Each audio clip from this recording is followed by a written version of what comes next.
आनंद की सबसे सुंदर अभिव्यक्ति है नृत्य। जो समाज गाना जानता है, जो समाज नृत्य करना जानता है, जो समाज अपने भक्ति भावों को आंसुओं से व्यक्त करना जानता है, और कदाचित कभी चित्त में रोष भी हो, उस रोष को भी जो अभिव्यक्ति दे देता है, उसका मन हल्का रहता है। आनंद परिपूत चित्त, आनंद से भरा। और आनंद वहां होता है देवी और सज्जनों जहां शरणागति होती है। राजी है उसमें जिसमें तेरी रजा है, यहां यूं भी वाह वाह है और यूं भी वाह वाह। वही व्यक्ति प्रसन्न होता है जो अपने सामने आ गई परिस्थिति को हृदय से स्वीकार कर लेता है, क्योंकि स्वीकृति ही परम सुख है। ध्यान से सुनिए, अपनी वाणी का व्यापार बंद करिए, मेरी बात सुनिए। स्वीकृति ही परम सुख है। मैंने बहुत बार लोगों को देखा कि वो भक्ति का धर्मज्ञ होने का वादा दावा करते हैं, लेकिन थोड़ी सी विपरीत परिस्थिति आने से बिखराव हो जाता है, बिखर जाते हैं। जहां शिकायत है वहां आनंद नहीं हो सकता। जहां धन्यवाद का भाव है, अहो भाव और धन्यवाद, हृदय में धन्यवाद उठे। जैसे प्रातः आंखें खोलो तो देखो इस पूरे संसार में लाखों लोग, तकरीबन 75,000 से ज्यादा लोग रात को सोते सोते विदा हो जाते हैं रोज। पर हमको जिंदगी की सुबह मिली, आंखें खोलकर अपने आसपास देखो अपनों को, और फिर हृदय में शुक्राना, हृदय में धन्यवाद, अहोभाव का भाव आना चाहिए ना। जो आपको चश्मा बना के दे देता है, उस डॉक्टर को बार बार thank you thank you thank you बोलते हो, पर जिसने इतने सुंदर नेत्र दिए उसको कभी धन्यवाद दिया धन्यवाद। जब तुम विषाद में रोती हो ना, तो मैं समझ जाती हूँ कि तुम्हारा चित्त शिकायतों से भरा है। शिकायत जहां होती है वहां अवसाद होता है। ना कोई शिकवा, ना कोई अर्जी, कर लो करा लो भगवन तुम्हारी जो मर्जी। जहां नाथ रख दोगे वहीं मैं रहूंगा, जहां ले चलोगे भगवन वहीं मैं चलूंगा। इतने दिनों के बाद लौटे, इतने दिनों के बाद 8 महीने प्रवास करते हैं, 4 महीने चतुर्मास्य में अपनी आश्रम में, अपनी कुटिया में। तो कुटिया जब देखी आके तो आधी टूटी उसकी छत। तो शिष्य गुरु को कहते, गुरुदेव देखो, जिस परमात्मा की करुणा के हम गीत गाते फिरते हैं ना, उसकी करुणा का दिवाला निकल गया। आंधियां तो अंधी होती हैं गुरुदेव, पर वो तो आंखों वाला था ना, उसने हाथ नहीं पकड़ा परमात्मा ने आंधियों को। हमारी कुटिया की आधी छत टूट गई। तो गुरु ने कहा, गुरुदेव बोले, पुत्र आंधियां तो अंधी होती हैं, पर मेरा प्रियतम तो आंख वाला है। उसने जरूर आंधियों का हाथ पकड़ा होगा, तभी तो हमारी झोंपड़ी की आधी छत बच गई, नहीं तो वो सारी छत तोड़ के ले जाती। देखो तो हमारी कुटिया की आधी छत बची है। वो दोनों रात्रि को सोए, रात को बूंदाबांदी हुई तो चेले की आंख खुल गई। वो बोलने लगा कि देखो क्या बाई हाथ जिंदगी है, न दिन में चैन न रात में। लेकिन गुरुजी की भी आंख खुल गई। उन्होंने टूटी छत से आसमान देखा तो बादलों के बीच में से पूर्णिमा का चंद्रमा निकल रहा था। उन्होंने फिर हाथ जोड़ लिए, वाह प्रभु, तेरे दिन के नजारे तो बहुत बार लिए, अगर ये छत न टूटी होती तो तेरे रात के नजारों से वंचित हो जाते। आप जो करते हो अच्छा करते हो। तो चेले ने कहा, गुरुजी आप वैसे भी 60 साल के ऊपर के हो गए, लगता है स्क्रू आपका ढीला हो गया, सठिया गए हो आप। कल से हम विपत्ति में हैं और आप कहे जा रहे हो धन्यवाद धन्यवाद। क्यों दे रहे हो धन्यवाद, इतने तो हम कष्ट में हैं। तो देवियों ध्यान से सुनना, वो महात्मा ने क्या कहा।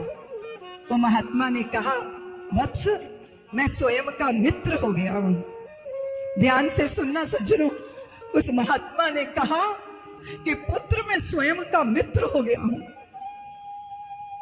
मैं कभी शिकायत नहीं कर सकता, क्योंकि शिकायत करूंगा तो मेरा हृदय जलेगा, और धन्यवाद करता हूं तो मेरे हृदय में आनंद की फुलझड़ियां छूटती हैं। मैं स्वयं का मित्र हो गया हूं। मुझे नहीं पता मेरे धन्यवाद से परमात्मा प्रसन्न होते हैं या नहीं, पर मैं जब धन्यवाद की भावना से भर जाता हूं ना, तो मेरा हृदय आनंद का आधार बन जाता है, आनंद का खजाना मिल जाता है मुझको। सुनो, मैं स्वयं का मित्र हो गया। हमें सबको देखना होगा कि हम स्वयं के मित्र बन पाए कि नहीं। अपने साथ मैत्री करो, किसी दूसरे की गलतियों का दंड स्वयं को कभी मत देना, और हमेशा अहोभाव राजी है उसमें जिसमें तेरी रजा है। यहाँ यूं भी वाह वाह है और यूं भी वाह, और फिर क्या क्या क्या लुट जाएगा हमारा? बताओ देवियों, क्या लुट जाएगा? एक व्यक्ति लड्डू बांट रहा था। किसी ने पूछा क्यों लड्डू बांट रहे हो? बोले भैया मेरा घोड़ा खो गया इसलिए लड्डू बांट रहा हूँ। दूसरे ने पूछा कि यार घोड़ा खोने के लड्डू बंटते हैं, ये तो पहली बार सुना। उसने कहा हाँ, मैं बड़ा प्रसन्न हूँ, मेरा घोड़ा खोया है। अगर मैं घोड़े पे चढ़ा होता तो मैं भी खो जाता, मैं बच गया इसीलिए लड्डू बांट रहा हूँ। सर्वस्व लुट जाए फिर भी मेरा कुछ नहीं बिगड़ा। यही है दृष्टि जो मनुष्य को गौरवान्वित करती है, जो मनुष्य होने की गरिमा को प्रतिस्थापित करती है। और वैसे भी जो मिला है वो हमेशा पास रह सकता नहीं। क्यों देवियों, परमानेंट जवानी लेकर आए हैं क्या? बोलो ना। जो मिला है वो हमेशा पास रह सकता नहीं, कब बिछुड़ जाए ये कोई राज कह सकता नहीं। जिंदगानी का खिला मधुबन किसी का है दिया, मैं नहीं मेरा नहीं ये धन किसी का है दिया। जो भी अपने पास है वो धन किसी का है दिया। देने वाले ने दिया वो भी दिया किस शान से, लेने वाला मेरा है ये कह उठा अभिमान से। मेरा है ये कहने वाला मन किसी का है दिया। फिर करना क्या चाहिए? जग की सेवा खोज अपनी प्रेम हरि से कीजिए। जिंदगी का राज है ये जान कर जी लीजिए। साधना की राह पर साधन किसी का है दिया, मैं नहीं मेरा नहीं ये तन किसी का है दिया। हमेशा हृदय परमात्मा को देना चाहिए और काया समाज के लिए समर्पित कर देनी चाहिए। सेवा करो, भाग भाग की सेवा करो। और अगर सेवा करना सीखना है तो पंजाब की धरती से सीखो। अगर बहुत तन्मयता से अपने ठाकुर की आराधना करना सीखना है तो दक्षिण चले जाओ। दक्षिण की भूमि पर जाके देखो अपने आराध्य की आराधना कैसे की जाती है। अपने प्रिय के लिए तन्मय होकर नृत्य करना सीखना है तो फिर वैसे तो ये विषय सीखने का नहीं, ये अंतर से प्रकट होता है आनंद और प्रसन्नता। अहोभाव और धन्यवाद में छिपी है प्रसन्नता। लेकिन मेरे भारत की कौन सी धरती का कौन सा प्रांत ऐसा है जो हमें कुछ पवित्र ना देता हो? इसलिए पूरे भारत पर दृष्टि भरकर देख लीजिए जरा। और अगर आप नृत्यों की बात करोगे तो मेरे पूरे भारत के हर क्षेत्र का अपना एक नृत्य है, उसकी एक अपनी विधा है, उसकी एक अपनी शैली है जीवन को जीने की। सारे संसार को जाके देखने का दम भरने वालों, अपने भारत को तो जी भर के देख लो, जो सांस्कृतिक संपदा की अकूट संपत्ति अपने आंचल में समेटे बैठा है। परमानंद किसे कहते हैं? सब कुछ लुट जाए और फिर ये पक्का है कि हनीमून पीरियड लंबा नहीं होता, ये बिल्कुल पक्का है। जिनसे नेह के नाते जुड़े हैं किसी दिन वहां पे विकर्षण पैदा होगा। आकर्षण और विकर्षण साथ जुड़ा है, सुख दुख साथ जुड़ा है, लाभ हानि साथ में है। इस सत्य को स्वीकार कर जो जिंदगी को जीता है उसका जीवन उत्सव है, उसका जीवन महोत्सव है। अब वो अपने भीतर के अभाव को भरने के प्रयत्नों में नहीं है। अब उसको लगता है कि प्रारब्ध है, शरीर है, तब तक काम करेंगे। काम क्या करेंगे? समाज का काम करेंगे। और जो मिलता है वो तो सदा के लिए नहीं है। वो तुम वो करती हो ना, वो क्या बोलती है, हीरा है सदा के लिए। वो कौन सा हीरा है जो सदा के लिए है? जरा उसका भी तो परिचय होना चाहिए। कौन सा हीरा है जो सदा के लिए है? बाकी तो जो मिला है वो हमेशा पास रह सकता नहीं। वो अपने देश में मंडियां लगती है ना, घोड़ों की मंडियां, बैलों की मंडियां, जहाँ गाय बिकती हैं, बेची जाती, खरीदी जाती, तो घोड़ों की मंडी लगी थी। एक व्यक्ति अपना घोड़ा बेचने आया, तो जरा इधर उधर घूमते घूमते ग्राहक मिला नहीं, थक गया, सोचा चाय पानी पी लूं जरा, और मेले में एक पेड़ था, उस पे अपना घोड़ा बांध दिया, चाय पानी पीने दूर निकल गया। उसी मेले में एक चोर घूम रहा था। कौन घूम रहा था? चोर घूम रहा था। सुन रही हो कि सो रही हो? ऊँग रही हो? सुन रही हो? पता तो चले। तो क्या हुआ? क्या हुआ वहां? क्या हुआ? चोर आ गया, उसने देखा इसका स्वामी दूर चला गया, तो उसकी नीयत हो गई खराब। वो उस घोड़े को खोल के मेले के दूसरे कोने में बेचने लगा। चोर बेच रहा है चोरी का माल, जल्दी जल्दी बिक जाए, जल्दी जल्दी बिक जाए, उसको चटपटी लगी पड़ी है। और फिर गीत गा रहे, क्या मेरा घोड़ा चिलकती चमड़ी चौड़ी छाती, आकाश को छूता है जब दौड़ता है, ऐसे गीत गाए। बहुत देर उसको ग्राहक न मिला, थोड़ी देर हो गई, उसको व्याकुल हो गया कि कोई तो मिले, कोई तो मिले। एक आदमी आया वहां, जो हाथ में लिए था हुक्का। हुक्का तो जानती हो ना? सब जानते हैं, हरियाणा वाले तो बहुत ही जानते हैं। चौपालों पे बैठ के हुक्के गुड़गुड़ाई जाते हैं और देश भर की राजनीति की चर्चा होती है। अब वो हुक्का पिए, घोड़ा देखे, हुक्का पिए, घोड़े को देखे, वो कहते हैं यार तेरा घोड़ा मुझे बहुत पसंद आ गया, मैं खरीदूंगा। वो चोर को तो राहत मिल गई, शुक्र है ग्राहक मिला। ग्राहक कहते हैं कि एक बार देख लो मैं जरा, चला फिरा के। हाँ देखिए देखिए। पूछता आपकी तसल्ली हो गई? बोले नहीं, एक बार फिर ट्राई मारूंगा। जाते जाते हुक्का पकड़ा गया, उसके हाथ लगाई छलांग, घोड़े की पीठ पे चढ़ बैठा, ऐसा गया वापिस लौट के ही नहीं आया। चोर बेचारे लिए हुक्का लटकाए मुंह घूम रहा है। बताओ यमुना बिहार वालों, चोर का माल चोरी हो जाए तो कौन से थाने में रिपोर्ट लिखाने जाए? ना किसी से पूछ सकता है, ना कुछ बता सकता है। लिए हुक्का लटकाए मुंह घूम रहा है। किसी ने पूछा भैया तेरा घोड़ा बिक गया? बोले हाँ भैया बिक गया, मरी सी आवाज में बोला। दूसरा पूछता है किस भाव बेचा? बोले भैया जिस भाव खरीदा था उसी भाव बेच दिया। तो फिर तुम्हारे पल्ले क्या पड़ा? बोले ये हुक्का गुड़गुड़ा रहा हूँ। तो संसार ऐसा ही है, जिस भाव मिला है उसी भाव हाथों से विदा हो जाता है। इसीलिए अगर हमने किसी भी वस्तु, पदार्थ, पद, प्रतिष्ठा, किसी व्यक्ति के ऊपर भी मेरे पद की मोहर लगाई तो फिर दुखों गमों के हुक्के गुड़गुड़ाने पड़ेंगे। इसीलिए संत हमें दृष्टि देते हैं। जरा समझ लीजिए, जान लीजिए, पहचान लीजिए, इस जगत के सत्य को समझ लीजिए, और फिर अपने मन के ये जो पिंजरे, संसार की माया के पिंजरे में हमारा मन का पंछी है ना, इसको दृष्टि दीजिए कि थोड़ा नाम जप ले, थोड़ा प्रभु से प्यार कर ले। ये पिंजरे की ये मैना, हे पिंजरे की ये मैना, भजन कर ले राम का। हे पिंजरे की ये मैना, भजन कर ले राम का। भजन कर ले राम का, भजन कर ले श्याम का। हे पिंजरे की ये मैना, भजन कर ले राम का। जो सुख स्वरूप है, जो सुखमयी है, जो आपका आपा है, जो आपका अपना है, जो आपका सर्वस्व है, जो आपका सर्वेश्वर है, जो आप ही का है, सदा के लिए है, पहले भी था, आज भी है, और बात तक रहे। काया की माया समाप्त हो सकती है, पर ये सत्य पर कभी आज नहीं आती।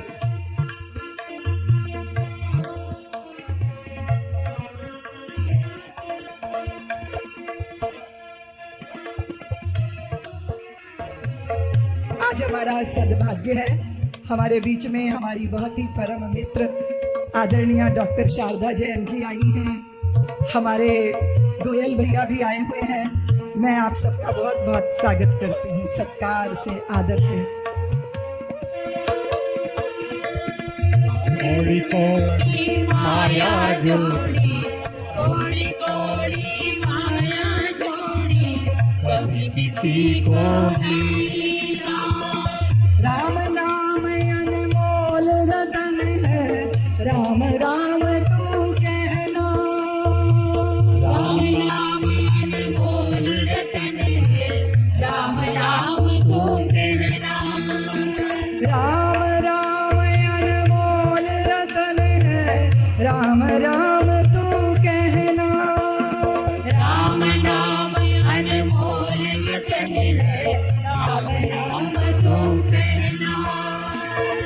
भवसागर से पार होवे तो, भवसागर से पार होवे तो नाम हरि का लेना। ये पिंजरे की ये मैना भजन कर ले राम का। ये पिंजरे की ये मैना भजन कर ले राम का। भजन कर ले राम का, भजन कर ले श्याम का। ये पिंजरे की ये मैना भजन कर ले राम का। ये पिंजरे की ये मैना भजन कर ले राम का। भाई बंधु कुटुंब कबीलो कोई किसी को है ना। भाई बंधु कुटुंब कबीलों कोई किसी को है ना। भाई बंधु कुटुंब कबीलो कोई किसी को है ना। भाई बंधु कुटुंब कबीलों कोई किसी को है ना। मतलब का सब खेल जगत में, मतलब का सब खेल जगत में नहीं किसी को रहना। ये पिंजरे की ये मैना भजन कर ले राम का। ये पिंजरे की ये मैना भजन कर ले राम का। भजन कर ले राम का, भजन कर ले श्याम का। ये पिंजरे की ये मैना भजन कर ले राम का। ये पिंजरे की ये मैना भजन कर ले राम का।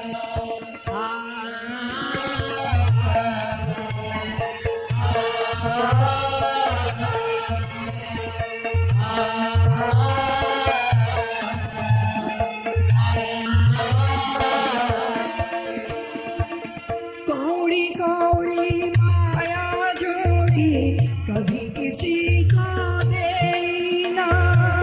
कौड़ी कौड़ी माया जोड़ी कभी किसी को देना।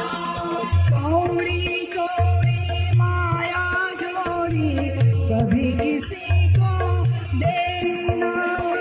कौड़ी कौड़ी माया जोड़ी कभी किसी को देना। सब संपत्ति तेरी यहीं रहेगी, सब संपत्ति तेरी नहीं रहेगी। नहीं कछु लेना देना। ये पिंजरे की ये मैना भजन कर ले राम का। ये पिंजरे की ये मैना भजन कर ले राम का। भजन कर ले राम का, भजन कर ले श्याम का। ये पिंजरे की ये मैना भजन कर ले राम का। ये पिंजरे की ये मैना भजन कर ले राम का। भजन कर ले। राम का भगवान ने गोवर्धन राम का। गोवर्धन की धारण करने की लीला की। सब व्यक्ति को जीवन में संकल्प का गोवर्धन धारण करना होता है। समाज के गिरते हुए मूल्यों को देखते हुए, किसी बड़ी चुनौती को देखते हुए उसे स्वीकार करना होता है, उसका स्वयं समाधान बनना होता है। ज्यादातर हम लोग समस्याओं की बातें करते हैं, समस्या समस्या समस्या, उसका समाधान कौन बनेगा? अगर हम उत्तर हैं तो उस प्रश्न का उत्तर बनेंगे, हमें उत्तर बनना है उसका। इसलिए प्रत्येक व्यक्ति का अपने जीवन में जीवन यात्रा को बहुत सुंदर तरीके से जीने का एक विधा है, एक मार्ग है।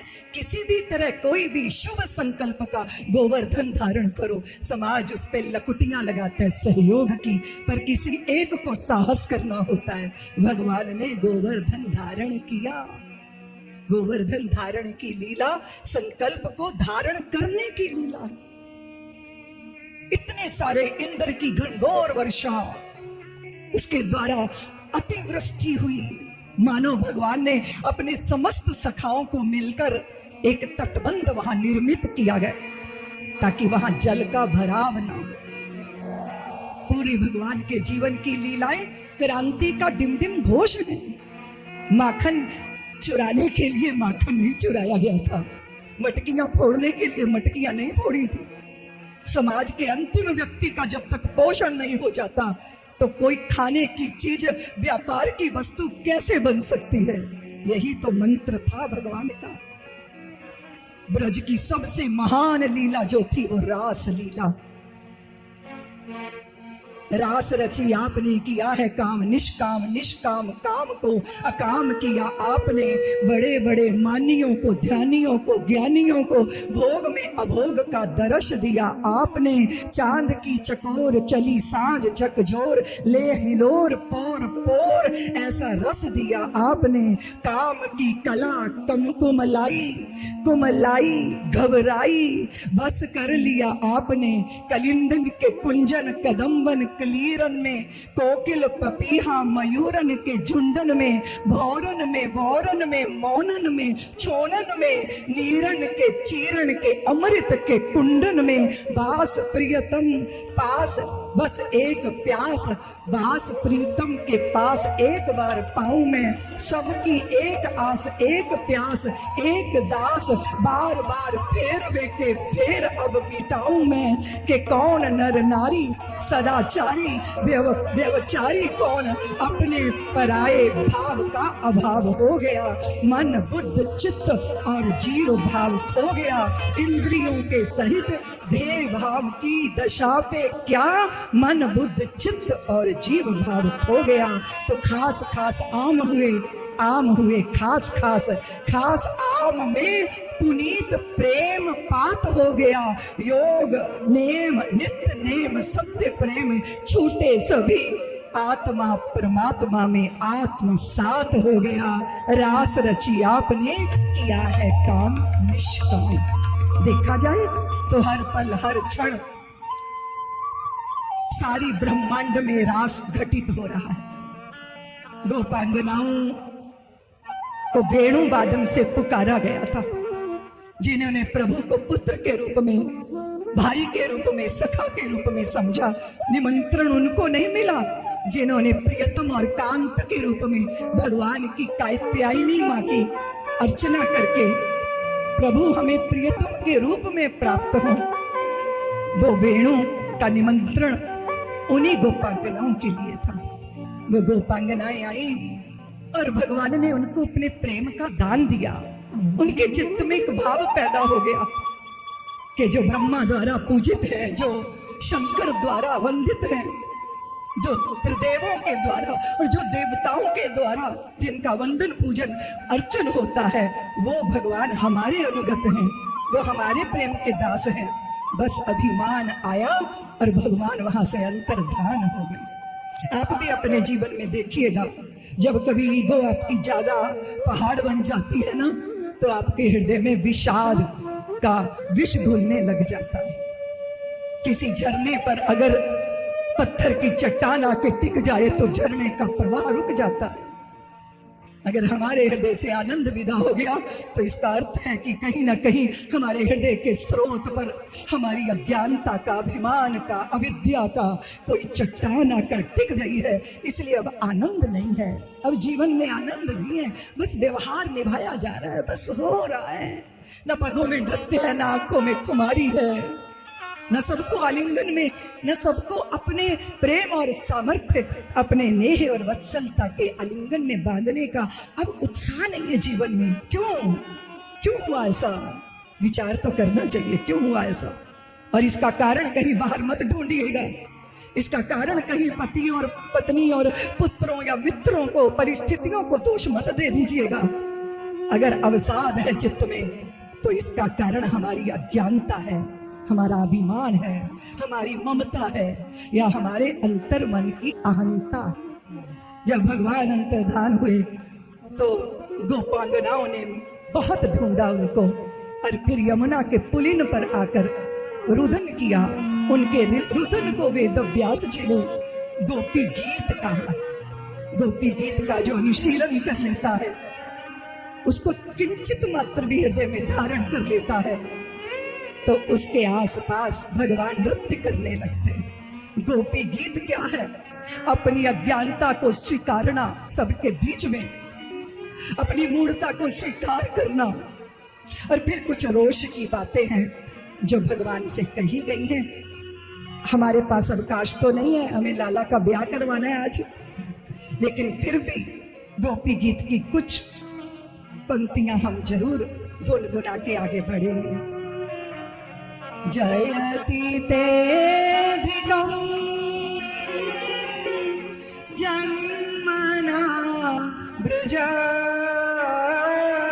श्रयत इंद्रा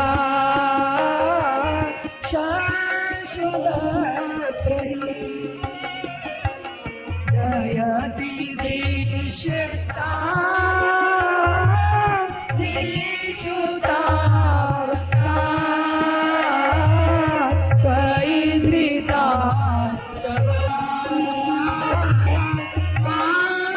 चिंबते।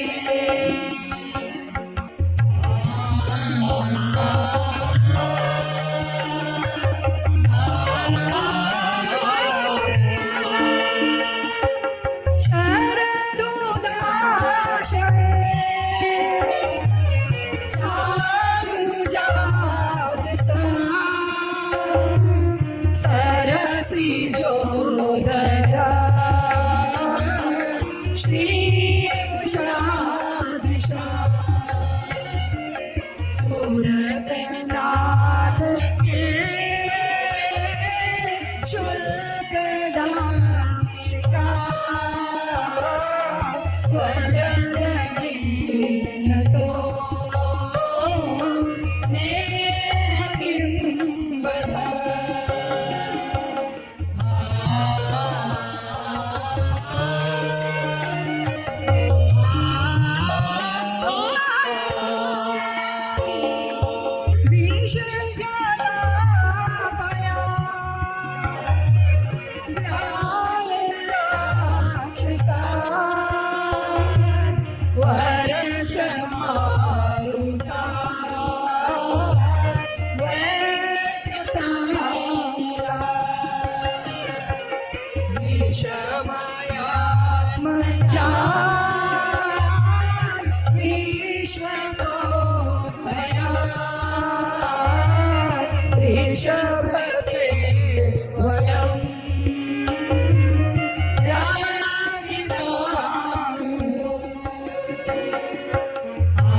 हुआ ये, गोपांगनाओं ने मंत्र दे दिया हम सबको कि जब हृदय का कलमश, जब चित्त की व्याकुलता, जब मन की ऊब चूब, जब बुद्धि के विभ्रम कहीं सांस ना लेने दे रहे हो, तो एक ही मार्ग है। वो क्या मार्ग है? क्या मार्ग है देवियों? वो मार्ग है प्रभु की कथा को श्रवण करना, वो मार्ग है सत्संग करना। तब कथामृतम तप्त जीवनम कल्मषापहम। ये जीवन का सूत्र है देवी और सज्जनों। तव कथामृतम तप्त जीवन, जलते हुए जीवन में वासनाओं से सुलगती हुई चित्त वृत्ति को सत्संग के गंगा के लहरों में डुबकी लगवा देना। हृदय धुल गया, कभी कभी कलमश अश्रुओं के मार्ग से बह जाता है, चित्त के विकार आंसुओं से बह जाते हैं, और अपनी न्यूनता स्वीकार करके ये बहुत सहज हो जाता है।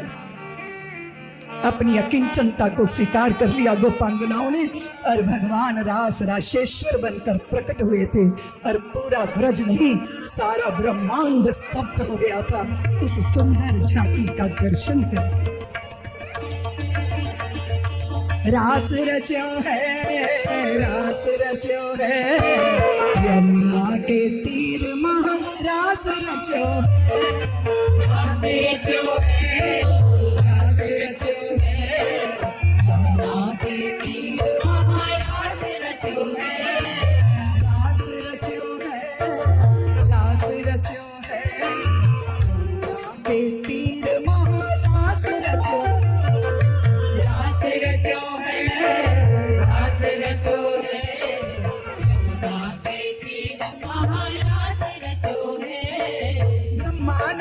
शंकर नाचे नाच देवगन, ब्रह्मा नाचे शंकर नाचे नाच देवगन, ब्रह्मा नाचे शंकर नाचे नाच देवगन, ब्रह्मा नाचे शंकर नाचे नाच देवगन। मन मेरो बन गयो सखी पावन वृंदावन, मन मेरो बन गयो सखी पावन वृंदावन। रास रचो है, रास रचो है, यमुना के तीर महा रास रचो है, रास रचो है, रास रचो है, यमुना के तीर महा रास रचो है, महारास रचो है, महारास रचो है। देखो देवियों, अगर आप रस देखना चाहो तो जब माँ वत्सलता से भर के पुत्र को छाती से लगा लेती है, जब प्रिय अपने प्रिय का भाव से भरकर चुंबन माथे पर धर देता है, और जब मित्र अपने मित्र का हाथ पकड़ लेता है, और जब पृथ्वी एक बीज डाला जाए तो 1000 गुना उसको प्रकट कर देती है। चंद्रमा को आंख भर के देखना, उसकी चांदनी की शीतलता को देखना, हर पल हर क्षण रास की निष्पत्ति हो रही है, रस की निष्पत्ति हो रही है। पूरा ब्रह्मांड परमपिता परमात्मा की महारास है।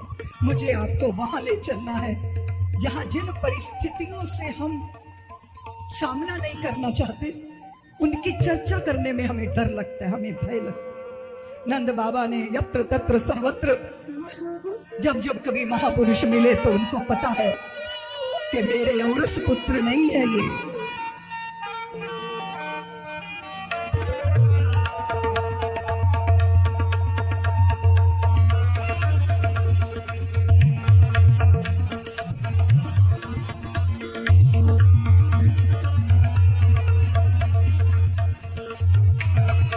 सब शांति से बैठ जाओ। हमारी आदरणीय रेखा जी आई हैं, सब करतल ध्वनि करके उनका स्वागत कीजिए।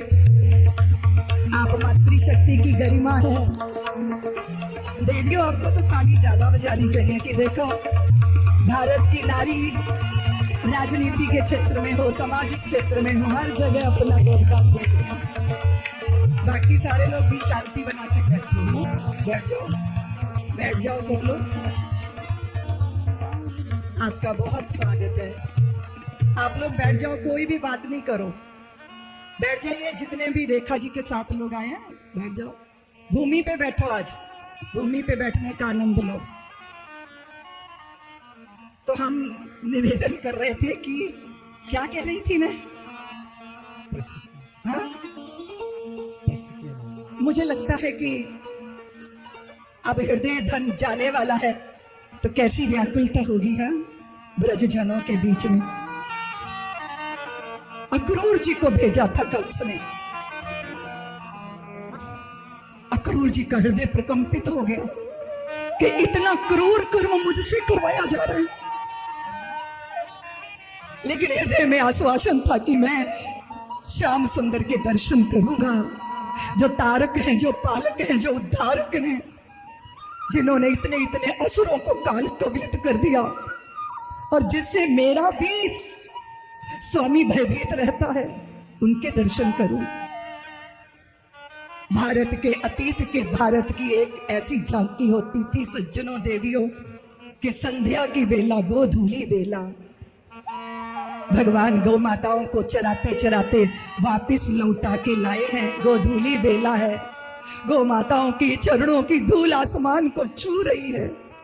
श्याम सुंदर और बलराम अपने गले में निहोना डाले हुए गोप ग्वालों के बीच में यूं लग रहा है जैसे नक्षत्रों के बीच में उदीयमान पूर्ण चंद्रमा विराजमान हो रहा हो। सारा ब्रज कृष्ण कृष्ण कृष्ण कृष्ण करता। होता क्या था कि सारे दिन की उपवासी आंखों का पारण करना है तो घर नहीं बैठे रह सकते थे। गोप और ग्वाले वो दौड़ कर जाते थे गांव की सीमा पर, प्रभु का दर्शन करेंगे, उपवासी आंखों का पारण होगा, उनको आलिंगन देंगे, उनका दर्शन करके कृतार्थ होंगे। जब अक्रूर जी ने ऐसा दृश्य देखा तो उनका सर्वांग उस प्रेम के सागर में बहने लगा। जाकर उन्होंने श्याम सुंदर के पैरों पर अपने आप को फेंका, दंडवत यूं धर दिया अपने शरीर को, तो अजान बाहुओं में श्याम सुंदर ने अक्रूर जी को उठा के हृदय से लगा लिया। काका जी आप आए हो, पर आप अपने आने का प्रयोजन मेरे माँ पिता को मत बताइएगा, मेरे माँ पिता को मत बताइएगा। अक्रूर जी आए हैं श्याम और बलराम को लेने। ये समाचार अग्नि की तरह चारों तरफ फैल गया।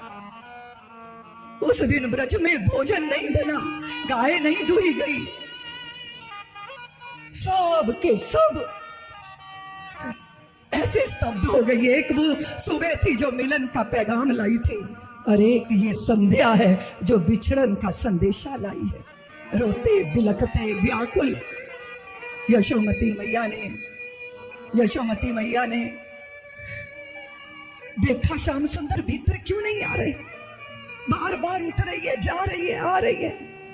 पता चला कि मथुरा जाएंगे, तो हाथ जोड़कर मैया ने कहा श्याम सुंदर मैं जान गई, मैं तेरी जननी नहीं हूं रे, मैं तो तेरी दूध पिलाने वाली दाई हूं। मैंने एक बार मटकी तोड़ने के कारण तुझे उखल से बांध दिया था, तू मेरी इस धृष्टता को क्षमा कर देना। नीलमणि ने कहा मां, इस बंधन का तो संसार स्मरण करके अपनी मुक्ति के मार्ग प्रशस्त करेगा। गए जब शाम गोकुल से, सारा ब्रज रुदन कर रहा था, लेकिन मथुरा भगवान की प्रतीक्षा कर रही है। वहां तोरण द्वार सजे हैं, धनुष यज्ञ का आयोजन हुआ है, और भगवान ने उस धनुष को भंग कर दिया। फिर अगले दिन रंगशाला में श्याम और बलराम गए। शल तोषल चानूर मुष्टक सबकी ही लीला समाप्त की। भगवान ने पूरी मथुरा घोष करने लगी, वासुदेव भगवान की जय, वासुदेव भगवान की। केश पकड़े बस कंस के, उसके प्राण पखेरु निकल गए, और भगवान में कंस की प्राण ज्योति समाई। पूरी मथुरा धन्य हो गई, पुष्प वृष्टि होने लगी। मधुपुरी में अब भगवान का, अब सत्य का, अब सात्विक, अब सनातन का साम्राज्य होगा। अब वेद स्वर गूंजेंगे, अब यज्ञों में से हवन के धूमर उठेंगे, अब गौ माताओं की सेवा होगी, अब मंदिरों में आरती पूजा जो कंस ने बंद करवा दिए थे, कंस के शीश का मुकुट उठा के उन्होंने उग्रसेन जी के शीश पर धारण करा दिया था। आप हमारे राजा, हम आपके अमात्य, हम आपके सेवक। मधुपुरी धन्य हुई है, हम सब भी धन्य हुए। 17 बार जरासंध से उनका युद्ध हुआ, रण छोड़ रहे, रण छोड़ के गए या रण का विस्तार किया, यह तो चिंतन का विषय है।